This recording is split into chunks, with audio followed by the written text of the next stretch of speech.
को बात बताई बतावे देबू का। तो काहे इतना गौर से देखा तार लगन, हम थोड़े कहता नहीं। इस साइड में और स्टार खेसारी लाल यादव को कहता रहन, सुनो लगन।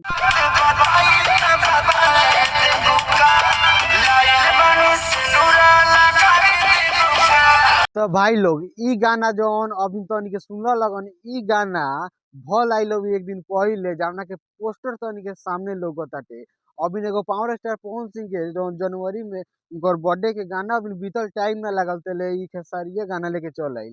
अब एगो ई गाना मतलब कि हास फिलहाल कमे बाजताटे, उतना चारू ओर नइखे बाजत, लेकिन यूट्यूब पर तनका ट्रेंड करता 4-5 नंबर पर, जाके सुने लगन। तो लाइक और शेयर ठोक दीजिए महाकाल का दबाकर लाइक और शेयर ठोक दीजिए, 5000 लौटे दिख जाना चाहिए बेटा बाबू रे।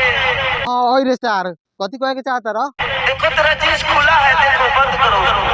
जा जा जा जा आग मर दे तार आगे ना कहे के कैमरा में लड़चाटे बड़ी का रे, सब हरियाली देख लेलकन खेत में।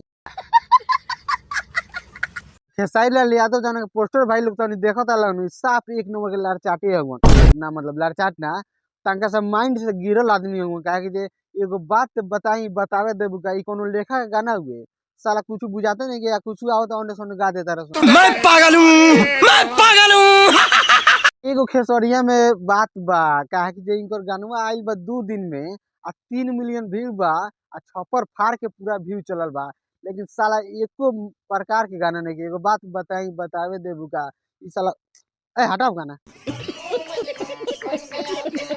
पावर खत्म ना होई। हाँ पावर इहमे से चालू होला, इहमे खत्म। काहे जे पावर स्टार पवन सिंह के गाना के साला बहुत दिन पहले से पब्लिक के इंतजार रहेला कि पावर स्टार के गाना आई, डीजे पर बजाएम, ऑर्केस्ट्रा में बजाएम, धूमधाम से बजाएम, लेकिन साला खेसरिया गाना एको प्रकार के ना सुनेला सन। ये क्या हो गया? ये क्या सुन रहा हूँ मैं? लागत पावर स्टार बॉलीवुड के लिए आके अब भोजपुरी में नचावत रहन, तब बुझाता खेसारी लाल यादव कोई पाकिस्तान से ना तो बेंगलोर से ढूंढ के लिए तब नचाइए, तबे नु निमन गाना सुनबो लग। साले का खोपड़ी तोड़, खोपड़ी